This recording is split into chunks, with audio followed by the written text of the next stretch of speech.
สบายดีจ้าสบายดีพี่น้องสบายดีสุขุสุขคนกับสวัสดีตอนบ่าย2 โมงนะคะเราจะไปเล่นน้ำอัมบาลาเราจะไปตั้งแต่เที่ยงเห็ดนั่นเห็ดนี่โอ้โหเมื่อน้ำแอปธนาคารเข้ามาได้นี่เด้เห็ดอยู่ธนาคารว่าร้อยอัปเดตข้อมูลแบบนี้โทรไปก็ยังไงก็พอได้ปวดหัวเด้เมื่อย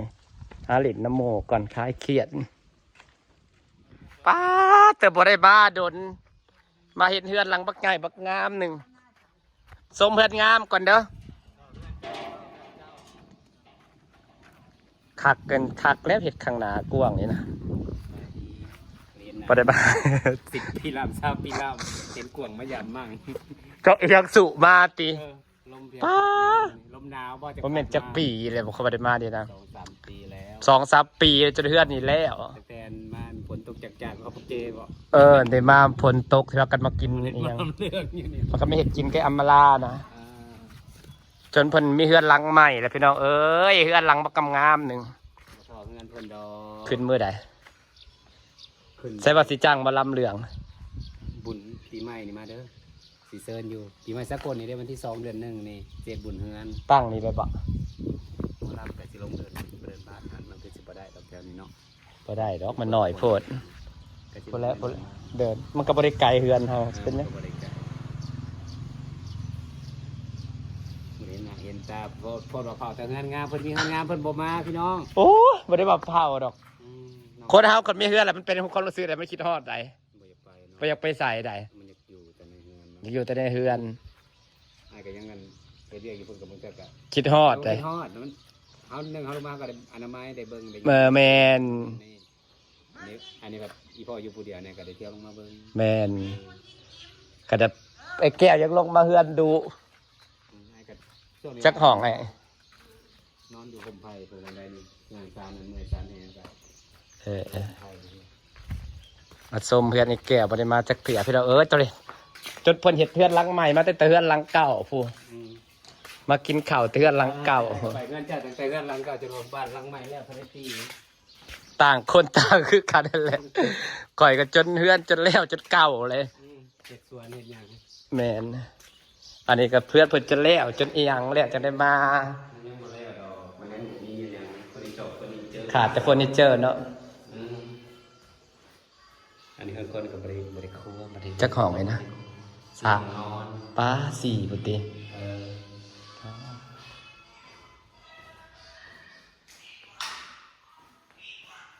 4 ห้องนอนบ่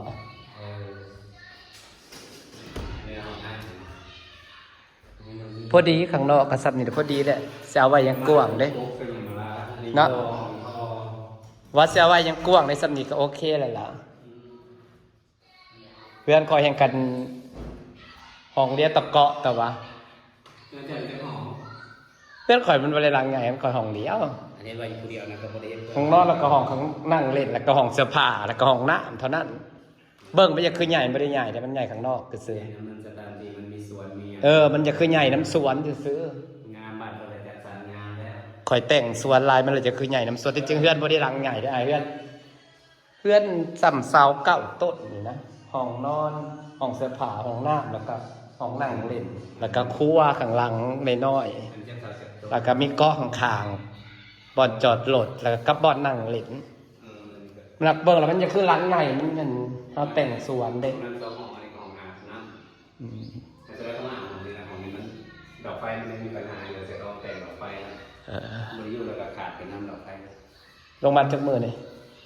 เกิดเสาร์อาทิตย์นี่นะลงมาเมื่อวานนี้โล่งเนาะข้างหลังกับ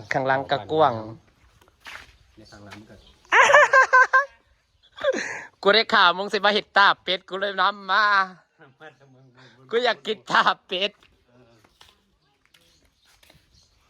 พอดีขาดไอ้บัดประเทศเพื่อนแล้วบัดดินนะพอดีขาดกะลิคอยละมาที่เป็นต้นกล้วยด้วยเพราะอันรุดออกแล้วก็ถมให้น้ำมาต่อให้หนึ่งเลยจักว่าให้น้ำมาหอดปีแล้วถมให้น้ำให้หนึ่งพอดีงามขัดกระดอมาพี่เอากอไผ่นี่ออกพี่กินมันมีกอไผ่แถวนี้ดินี่ก็กอไผ่แม่นเห็นเยอะกอไผ่ออกมันแปนแบบนี้พอดีงามพอดีงามต่ออยู่ได้ต่อเงินครัว ไว้เอ็ดอยู่เฮ็ดกินนั่นนะต่อ เอาแบบว่าเฮ็ดแบบว่า มันเขาโล่ง ก็ออกมาแล้วก็ใส่ตะนางเนาะโล่งๆที่ว่าครัวนอกก็แล้วก็ได้ แม่นพอตอนนี้ยังหนึ่งข่าวอยู่หลังเงินเอื้อย แม่นครัวนอกครัวในก็สำหรับอันนี้เฮ็ดก็แก๊กๆก็ต้องมีครัวนอกอีกตานเฮาก็ต้องแนวนี้เลยเพราะว่าเฮ็ดครัวนอกมันสะดวกเนาะ อืม แล้วข่อยบางทียังออกไปเฮ็ดกินอยู่บ่อนไอ้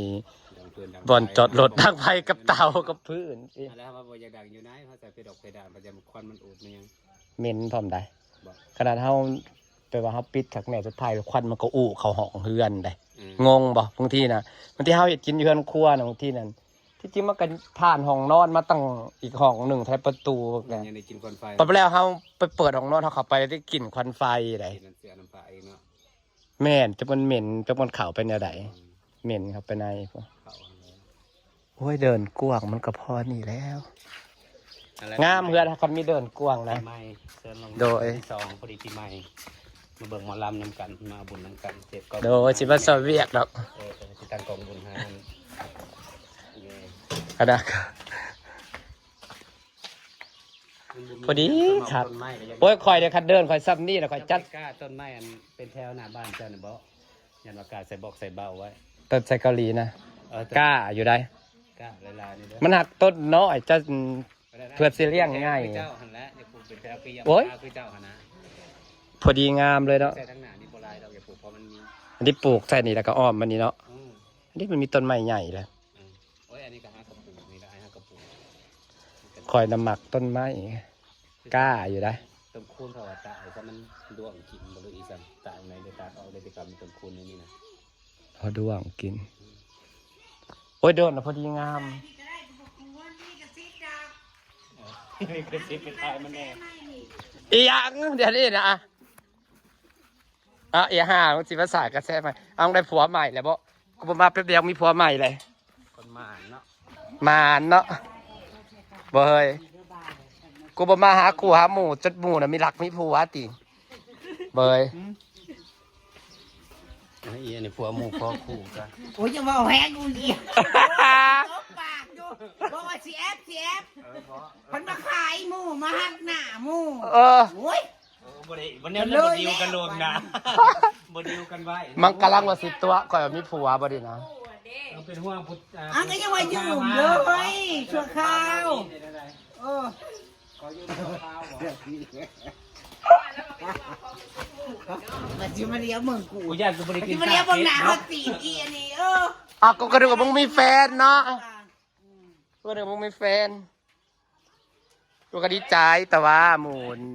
ไปสิว่ายังแค่มูกาจ้ะ หมูกะหมูกะเห็ดโลดบ่ บ่ได้ว่าติเฮ้ย โอ้ยที่ผ่านมามึงก็หูเป็นยังกูสิบกล้าเออ เฮ้ยมันเคยบ่เฮ้ยมันเคยบ่เฮ้ย สิบ่ได้กินแล้วแหละ อ๋อเทวันอีกกรรมนี้กับพอมันนะบ่เฮ้ย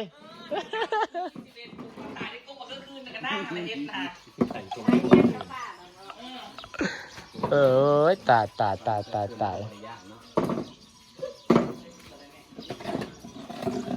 ให้เผ็ดมันอี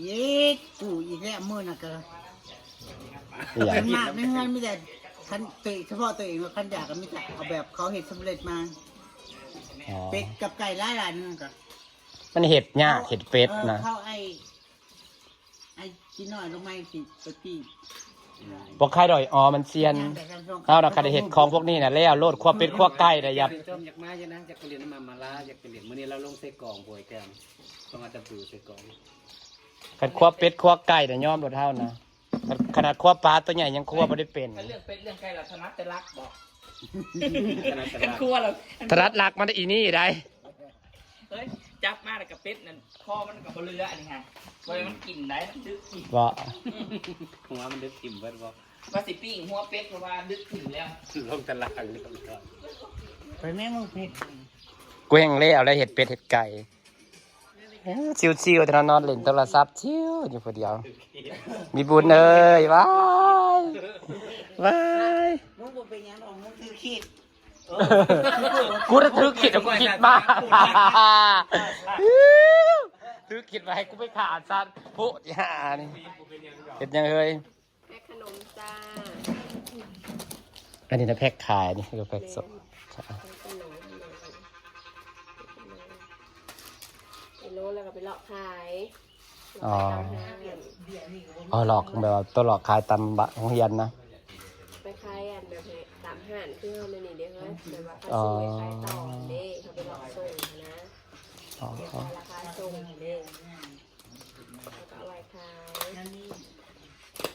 อ๋อ ไปได้เพื่อสีแล้ว กันแนวนั้นตัวก็ต้องหาเนี่ยมาเสริมอีกไอ้มีหลายอย่างเนี่ยไปตีตลาดเด้อเฮ้ย